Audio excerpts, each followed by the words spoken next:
Hey guys, tonight we're going to do something a little different. Instead of diving into the lives of monarchs who looked like stretched out potatoes because their parents were also their cousins, we're going to take a nice slow walk into a medieval tavern. Yeah, the kind of place where everyone swore the ale was the best in town, but in reality, it probably tasted like someone had rinsed their boots in it first. So, get comfy. Lights down, blanket up, maybe a drink nearby, if you're into that. Preferably something stronger than medieval beer because, trust me, that stuff was basically flavored water, and let's float back, slowly, to a world where taverns weren't Instagrammable. Rustic chic pubs with craft cider flights, but smoky, cramped, questionably clean rooms full of strangers who smelled like sheep. Now, taverns in medieval Europe weren't just about drinking, though let's be honest, drinking was about 90% of it. They were also social hubs, a place where you caught up on gossip, struck a shady business deal, and maybe, if you were unlucky, got stabbed over a dice game, which is kind of charming in a way. People today complain about bars being loud and overpriced, but at least know one's trying to sell you a half-rotten eel pie as a side dish. But before we step inside, let's set the scene. You're walking down a medieval street, narrow, muddy, and smelling faintly of everything you'd rather not smell before dinner. There's no street lighting, unless you count the occasional flickering torch or lantern hanging off a crooked beam. The buildings are timber-framed, leaning toward each other like they're gossiping.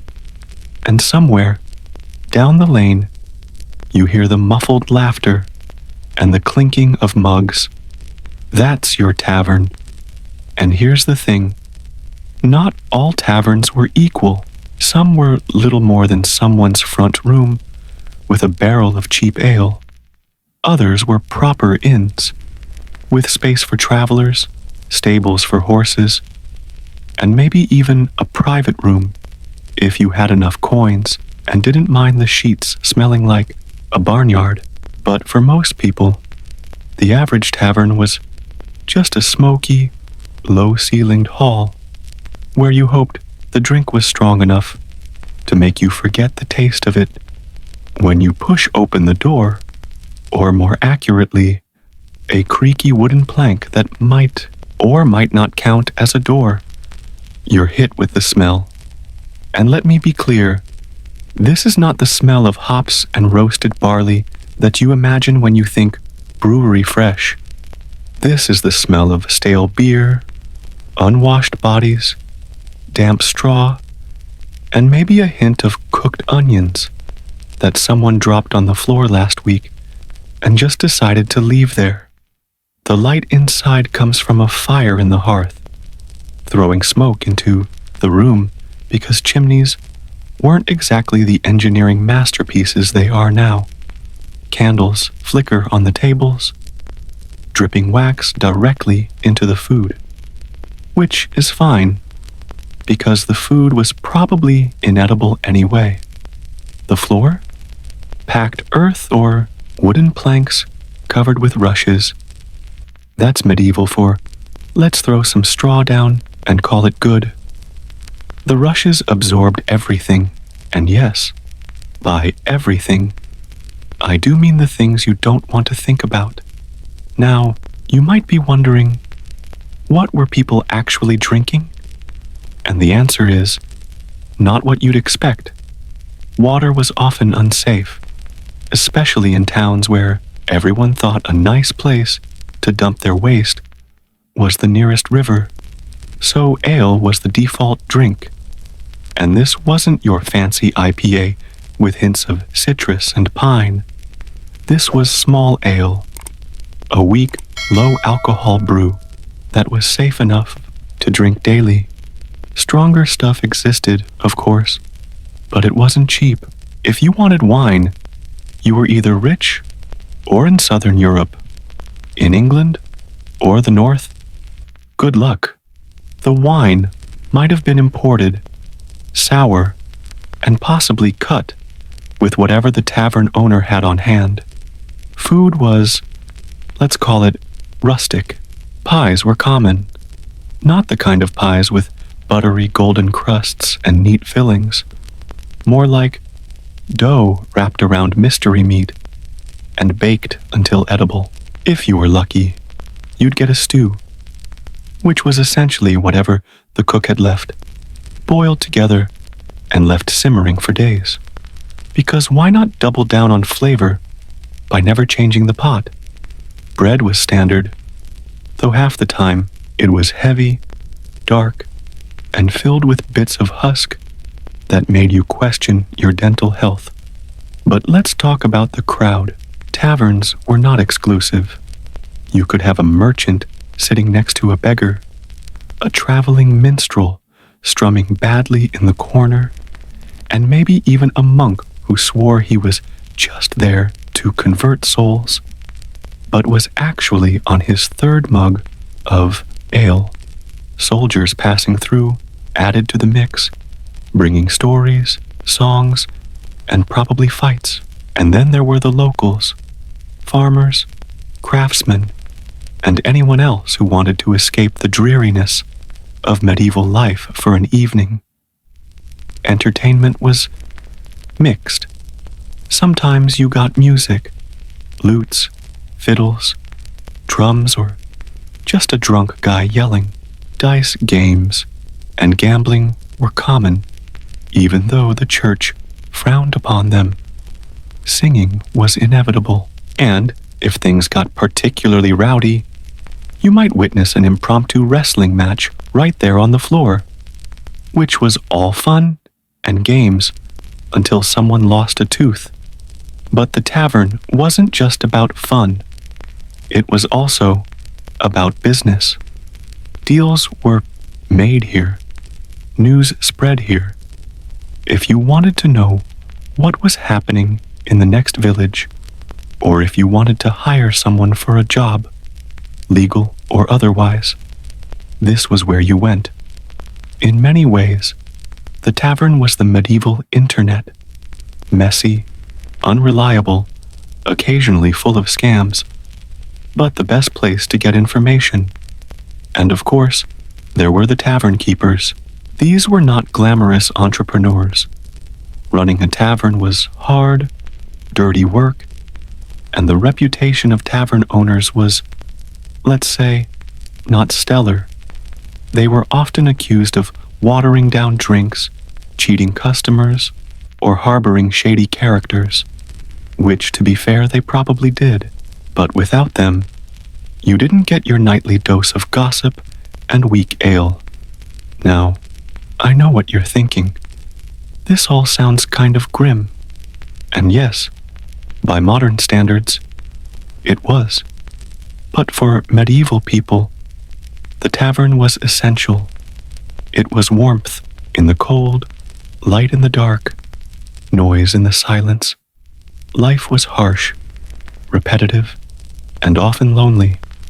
The tavern broke that monotony. Even if the ale was watery, and the stew tasted suspiciously like last week's chicken, it was still better than sitting alone at home in the dark. So, as you sip your imaginary mug of medieval ale tonight, remember, this was more than just a bar. This was community. This was survival. This was the beating heart of the medieval town. And it came with straw-covered floors, questionable hygiene, and a faint smell of onions. So, we've pushed open the creaky tavern door, squeezed ourselves inside, and tried not to breathe too deeply. Now let's linger a little longer.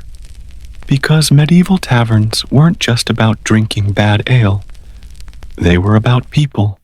And people, as we know, are endlessly messy, unpredictable, and often hilarious in their own disappointing way. One of the first things to know is that taverns came in categories. The terminology varied depending on where you were in Europe. You had ale houses, which were usually small, local places that served home-brewed ale.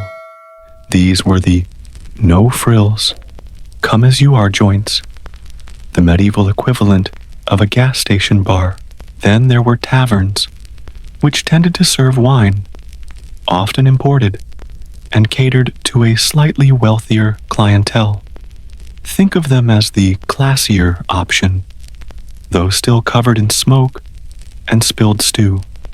And finally, you had inns, which were a step above both, since they provided lodging for travelers.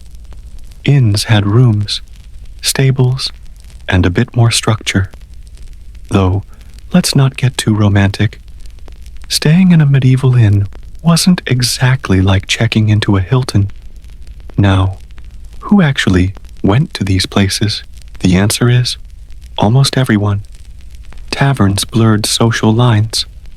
You could have a blacksmith and a bishop sitting in the same room, which sounds like the setup to a bad joke, but was just reality. Of course, seating arrangements might have been a little more stratified. The wealthy stuck together, while peasants clustered in their own corners. But still, taverns created this rare space where different classes mingled, if only briefly. And yes, women went too. We sometimes imagine taverns as these rowdy male spaces, but women were definitely present. Some worked there, either as tavern keepers, barmaids, or cooks, and some came as customers. But their presence was always a little controversial. The church, predictably, didn't like it, because the church didn't like much of anything fun. They worried taverns led to gambling, brawls, and worst of all, dancing, which, to them, was a straight road to damnation. Still, women weren't just in the background. Many widows ran taverns as a business. It made sense. Brewing ale was traditionally part of household duties, so women already had the skills. Running a tavern was one way to make an independent living, although it came with the constant suspicion that you were watering down your drinks or doubling as a brothel. Because, of course, if a woman dared to handle money and alcohol, society assumed she was up to something scandalous. Now, let's talk about rules. Medieval authorities were obsessed with regulating taverns. There were endless laws about how much ale should cost, how strong it should be, and when it could be sold. These rules were rarely enforced consistently, but they existed. Inspectors were sometimes sent to check the quality of the drink.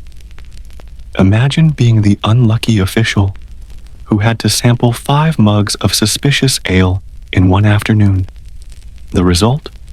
Most inspectors probably left more tipsy than informed. Prices were another sticking point. The idea was that ale should be affordable to all, but tavern keepers had their own thoughts about profit. So you got constant complaints about watered-down drinks, overcharging, and general dishonesty. In fact, tavern keepers were some of the most disliked business owners of the time, which is impressive, considering medieval Europe also had tax collectors. And then there was the church. The church did not love taverns. In sermons, priests thundered about them being dens of sin, breeding grounds for gambling, drinking, gossip, and worse. Which is funny, because if you dig into medieval records, you'll find plenty of churchmen who were caught spending way too much time in taverns themselves. Hypocrisy isn't new, after all. Now, let's float over to the atmosphere. A tavern wasn't quiet, it was loud. Singing was practically mandatory. People sang bawdy songs, religious songs, nonsense songs, anything to pass the time. Instruments were dragged in, if anyone had them. But don't expect skilled performances. Most of it was drunk shouting, set to vaguely recognizable tunes. Dice rattled on tables, mugs clattered, and arguments broke out. Sometimes playful, sometimes not. And about those arguments, fights were common. A tavern brawl was practically a feature, not a bug. It might start over a dice game, or a spilled drink, or someone insulting someone else's hat. Whatever the reason, it ended with a bit of shoving, some yelling, and maybe a black eye. Weapons weren't usually drawn, unless soldiers were involved, in which case good luck. But taverns were used to it. Owners often had to act as peacekeepers, which probably explains why so many medieval laws demanded taverns close at a reasonable hour, because nothing good ever happens in a medieval tavern after midnight. Let's not forget the travelers. Taverns and inns were lifelines for people on the road. Roads were dangerous, dark, and badly maintained. So, if you were traveling for trade, pilgrimage, or just bad luck, the local inn was your best option. It might be crowded, the beds might be infested, and the food might make you regret your choices, but it was still safer than sleeping in a ditch. Inns also became hubs for information. Travelers brought news from faraway towns, and gossip spread quickly. If you wanted to know what was happening 3 villages over, you didn't ask the priest. You asked the guy in the tavern who just got here from there. Another thing about taverns, they blurred the line between public and private. They were public gathering spots, but they often doubled as someone's home. Families lived upstairs, animals were sometimes kept in the back, and the whole operation was essentially just a household business turned inside out, which is why stepping into a tavern sometimes felt like barging into someone's living room. If that living room also had 20 drunk strangers singing about geese. But despite the noise, the chaos, the questionable hygiene, taverns were essential. They were the backbone of medieval social life. Without them, towns would have been lonelier, quieter, and much less connected. Taverns were where deals were struck, friendships were formed, marriages sometimes arranged, and plenty of regrets created. So the next time you imagine medieval Europe as this grim, silent place where everyone just toiled in the fields and prayed, remember the tavern, remember the songs, the spilled ale, the dice clattering on a wooden table, the smoke in the air, and the feeling that for a few hours, life was a little less heavy. So, let's settle back into our wobbly wooden chair. In the corner of this tavern, the fire's still smoking. Someone's definitely passed out under a bench, and the dice are rolling. Because yes, taverns weren't just places to drink. They were playgrounds. Loud, chaotic, sometimes a little dangerous playgrounds. Let's start with the games. Medieval people loved games. Dice were everywhere, rattling on tables, rolling across floors, and occasionally disappearing into the straw on the ground, never to be seen again. Gambling was technically frowned upon by both the church and local authorities. But that didn't stop anyone. People bet on dice, on cards. Later on, and even on simple guessing games. And when money ran out, they bet on clothes, tools, or whatever they had in their pockets. Imagine losing your only decent cloak because you couldn't roll a 5. That was a Tuesday in a medieval tavern. Another favorite was board games. Tables, an ancestor of backgammon, was popular. So was chess, though that leaned more elite. If you walked into a higher class tavern, you might see 2 slightly smug men hunched over a chessboard, moving pieces with the kind of intensity that suggested the future of Europe depended on it. Meanwhile, in the corner, 3 farmers were screaming at dice. Different vibes. Same tavern. Then, there were drinking games. Humans have always loved to add rules to drinking, usually ones that guarantee someone ends up under the table. Medieval drinking games often involved toasts, songs, or challenges. One involved trying to drain your mug in a single go, which sounds impressive until you remember the ale was weak, so it was more like chugging room temperature oatmeal water. Still, bragging rights mattered. Speaking of songs, taverns were noisy with music. Some taverns had traveling musicians who showed up with a lute, a drum, or just their own loud voice. They sang ballads, stories, and occasionally thinly veiled insults about local nobles. But most of the time, music wasn't professional. It was communal. Someone started a song, others joined in, and suddenly the whole room was bellowing a chorus, slightly out of tune and several mugs deep. And the songs? They weren't subtle. Some were devotional, yes, because even in a tavern you couldn't escape religion.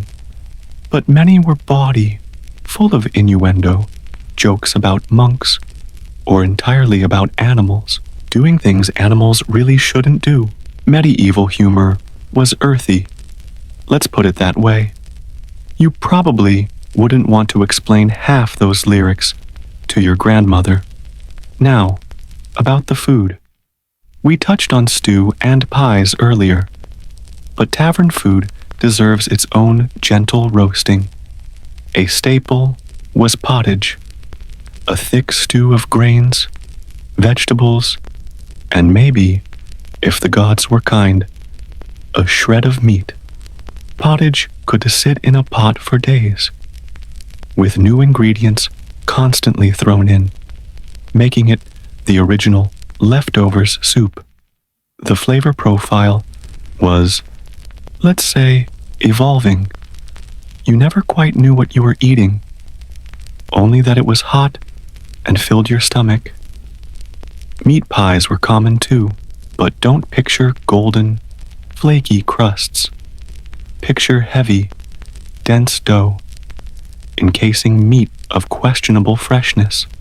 Fish pies existed as well, though in a tavern far from the coast. That probably wasn't a good idea. Bread was always present, coarse, dark, and full of little extras like bran, husks, and occasionally small pebbles from the milling process. Dental care wasn't great, so biting into a surprise stone was probably not the highlight of anyone's evening. And then there was cheese. Cheese was reliable. Hard cheeses kept well. Soft cheeses, not so much. But taverns served what they had. Pair that with ale, and you had yourself a feast. Well, a medieval feast, which is another way of saying enough calories to keep you alive, with bonus flavor if you don't think too hard about it. We can't forget the atmosphere while all this was happening.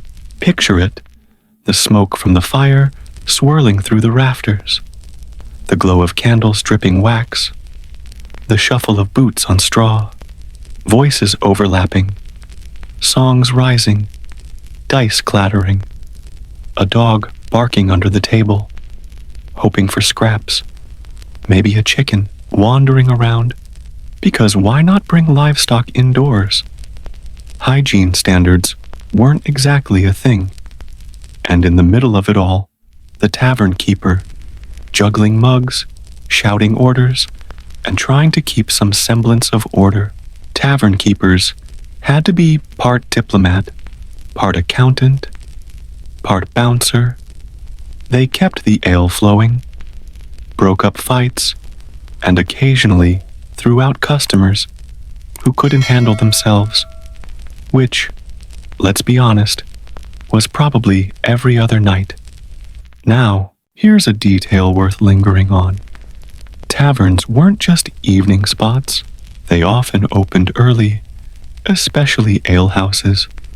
Workers stopped in after long days, but also before work.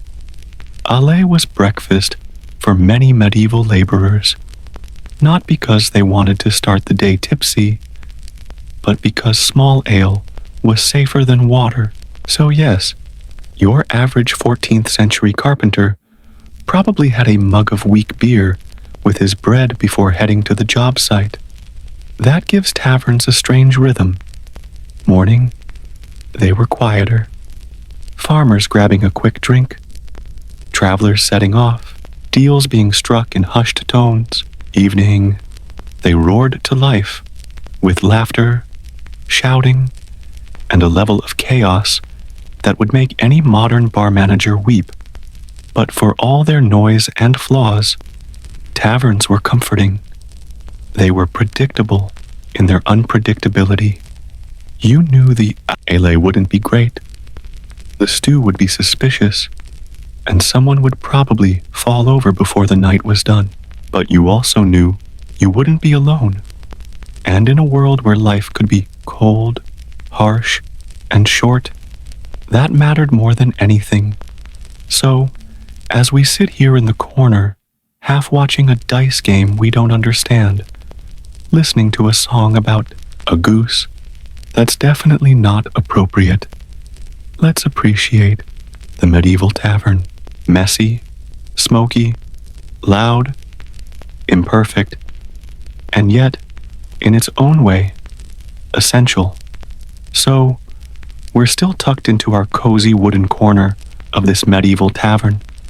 The ale's watery, the stew is questionable, and the singing hasn't improved. But now, let's turn our gaze outward a little, because while taverns may feel timeless, loud, smoky, and full of people regretting their decisions, they were also shaped by rules, regulations, and a whole lot of suspicious behavior. Let's start with the rules. Medieval authorities were obsessed with regulating taverns, not because they cared about your health, but because taverns touched money, morals, and order. 3 things officials lost sleep over. Ale had to be sold at fair prices, supposedly tied to the cost of grain. This was meant to protect the poor from price gouging. Noble intention, right? Except tavern keepers were, well, human, which meant they watered down drinks, overcharged when they could, and bribed inspectors when necessary. So, the rules existed more on parchment than in practice. Inspections were a thing, though. Ale tasters, sometimes called ale conners, wandered town to town, sampling drinks to check quality. Imagine that as your civic duty. Walking into taverns, demanding a mug, and declaring whether it was too weak. On paper, this was noble public service. In reality, it was probably the medieval equivalent of free bar hopping. Some records suggest ale conners even sat down in the beer itself to test if it was sticky, because if your breeches stuck to the bench afterward, the ale had too much sugar. Truly, the scientific method at its finest. But the real concern wasn't weak ale. It was disorder. Taverns were magnets for crime. Fights were common. Theft happened regularly, and the occasional murder was not unheard of. Drunkenness was blamed for everything from riots to adultery. Authorities passed laws to limit tavern hours, trying to shut things down after dark. Did that work? Absolutely not. People just kept drinking. And then there was the church, hovering over taverns like a disapproving parent. Clergy ranted about drinking, gambling, and tavern songs that mocked priests. They declared taverns dens of sin, but priests themselves were constantly caught drinking there. It's a recurring medieval theme. Condemn it loudly in sermons, then sneak in the back door for a mug and a round of dice. Now, let's drift into the social fabric of crime. Taverns attracted shady characters, thieves, mercenaries, wandering strangers who might be spies. For locals, this made taverns both exciting and risky. You might hear the latest news from faraway lands, or you might wake up with your purse missing.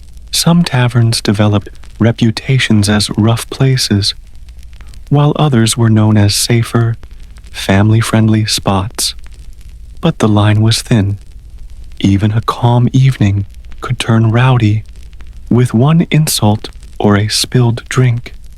Interestingly, taverns were also used by authorities themselves. Court records show officials sometimes met informants in taverns. Soldiers recruited there. Tax collectors took notes over ale. So while authorities condemned taverns, they couldn't quite live without them. They were both problem and solution, much like modern social media. Now here's where things get fun. Taverns weren't identical across Europe. Let's drift through a little regional variety. In England, alehouses were everywhere. Brewing was a household skill, and many women brewed their own ale to sell. So, English taverns were often run out of homes. With women at the helm, this gave them independence, though also a constant target for gossip and suspicion. In France, taverns leaned more wine-heavy, especially in the south. Paris was full of wine taverns, which ranged from respectable establishments to rowdy dives. French chroniclers complained endlessly about drunken students from the University of Paris, which just proves that college kids getting rowdy in bars is not a modern invention. In the Holy Roman Empire, that vast, confusing patchwork of states, taverns played a central role in civic life. Town councils sometimes met in inns, and local guilds gathered there too. Taverns weren't just for fun. They were part of governance, though given the amount of beer involved, decisions may not have been entirely clear-headed. And then there's Italy, where taverns had a particularly colorful reputation. Italian cities like Florence and Venice had strict laws about taverns, trying to separate respectable drinking from gambling and prostitution. Spoiler, the laws failed. Venetian taverns were lively, chaotic, and filled with sailors who brought stories and diseases from across the seas. Moving north, in Scandinavia, alehouses were deeply tied to tradition. Drinking was part of community rituals, and taverns became places where local politics, family feuds, and feasts all tangled together. Plus, the ale was stronger. Cold weather demanded it. So, taverns reflected their culture. But no matter where you went, the essentials were the same: weak ale, questionable food, loud songs, shady deals, and that comforting sense of community. The details changed, but the atmosphere remained familiar. It's also worth noting how taverns fit into travel.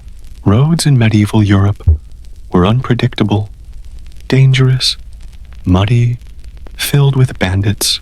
Taverns and inns provided little islands of safety. They were waypoints where you could rest, eat, and hear news about the road ahead.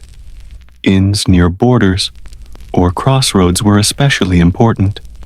Some even doubled as post stations, where messages and travelers passed through. Of course, safety was relative. You might avoid wolves by sleeping indoors, but you risked fleas, lice, or theft by your roommate. Privacy wasn't a thing. Inns often made you share beds with strangers, sometimes 2, 3, or more to a mattress, which sounds horrifying now, but was just practical then. The idea of a private hotel room was centuries away. Still, for all their flaws, taverns and inns were lifelines. Without them, travel would have been nearly impossible. They turned dangerous, lonely roads into networks of connection. So, as we sip our medieval ale tonight, let's picture not just our little smoky tavern, but a whole web of them. From Paris to Prague, Florence to York, London to Lubeck, each one unique, each one flawed, and each one echoing with the same laughter, dice rolls, and off-key songs. In the medieval tavern, meals were not served on individual plates, like we're used to today, but rather placed on large wooden platters or trenchers made from stale bread. Diners would scoop food communally, tearing off chunks with their hands or using simple knives. Since forks hadn't yet become common in Europe, the food itself was hearty and filling, designed to sustain laborers and travelers. Pottage, a thick stew of grains, vegetables, and sometimes meat, was a staple, simmering for hours over the fire. Alongside it, coarse black bread was always present, and when meat was available, it was usually salted pork, beef, or fish, often heavily spiced to mask the taste of preservation. Dairy also played a role, with cheeses and butter occasionally added, though milk itself was considered a food for children. What might strike us as odd today is the lack of sugar in everyday tavern meals. Sweetness was a luxury reserved for the wealthy. Instead, flavors came from spices like pepper, saffron, and cloves, which were valuable imports and often flaunted by hosts as a sign of status. For the common tavern goer, the food was less about flavor and more about filling the stomach after a long day's work or travel. The atmosphere of the tavern made even the simplest dishes feel like a feast, as the clatter of mugs, the warmth of the fire, and the hum of conversation turned eating into a shared experience, where hunger was satisfied not just by food, but by companionship. When you stepped into a medieval tavern, you weren't just entering a place to eat and drink. You were stepping into a world where entertainment, noise, and raw human energy blended into a living, breathing scene.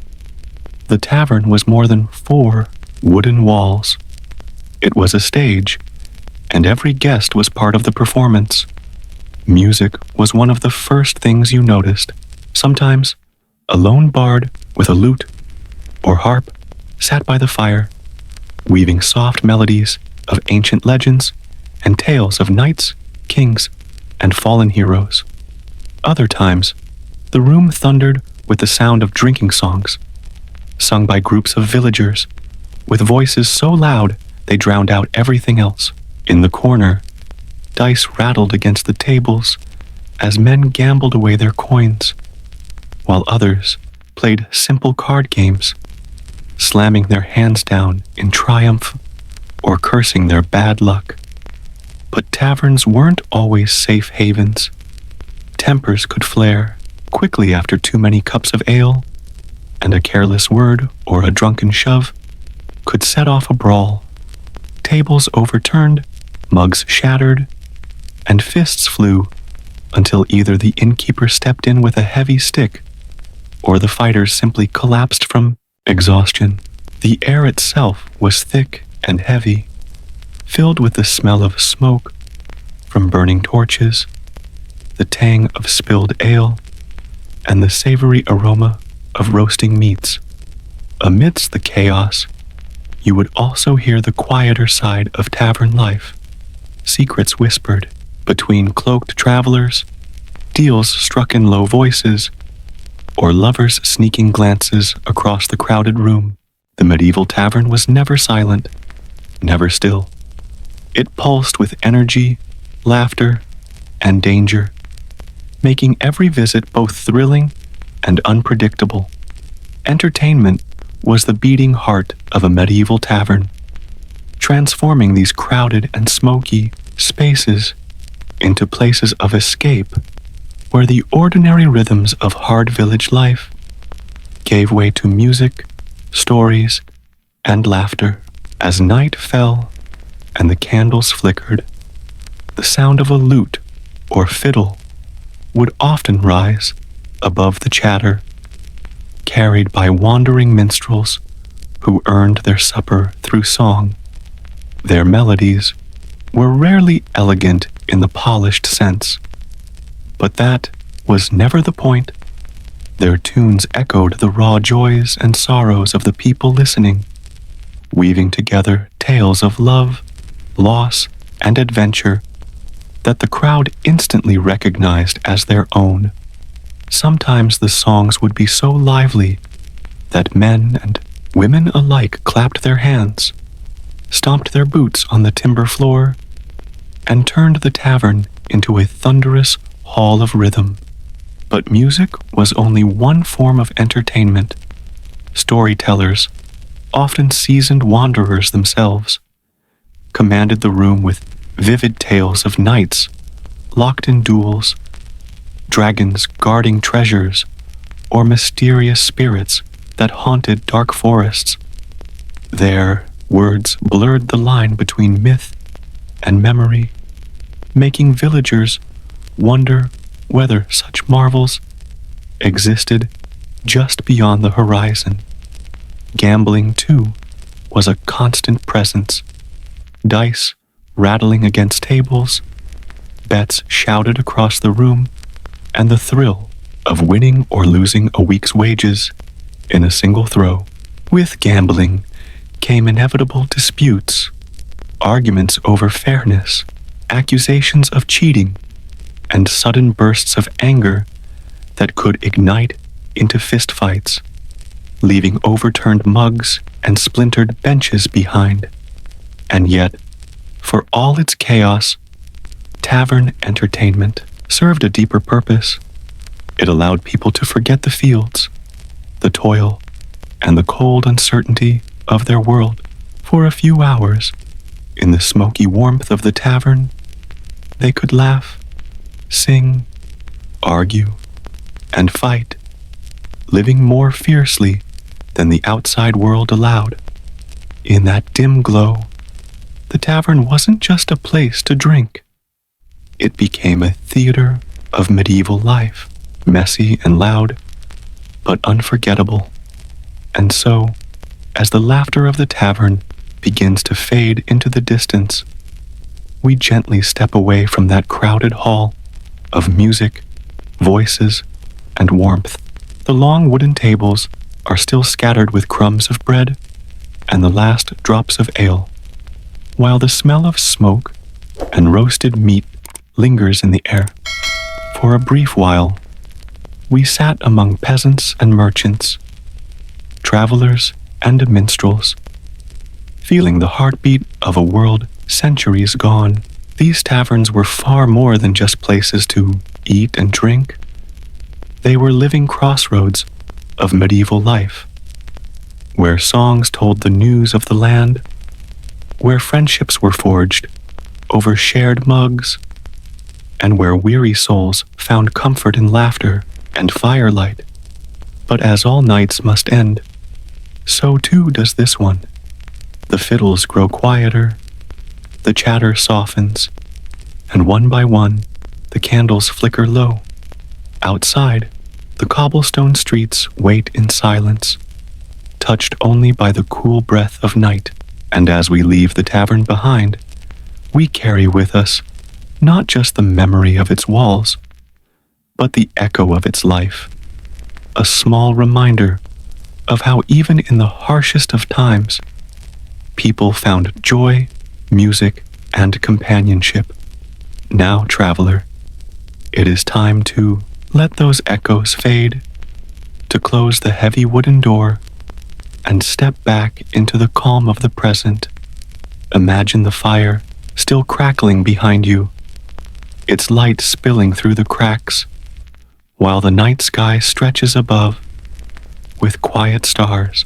The world slows down, the noise is gone, and all that remains is stillness. Take a deep breath. Let the weight of the day fall away. Just as the tavern emptied into silence, picture the candlelight slowly dimming until only darkness remains, soft and peaceful. Good night, dear listener. May your dreams carry you across distant lands, through winding roads and ancient halls, where the past whispers gently and the stories never truly end. Sleep well, and may tomorrow greet you with the calm and wonder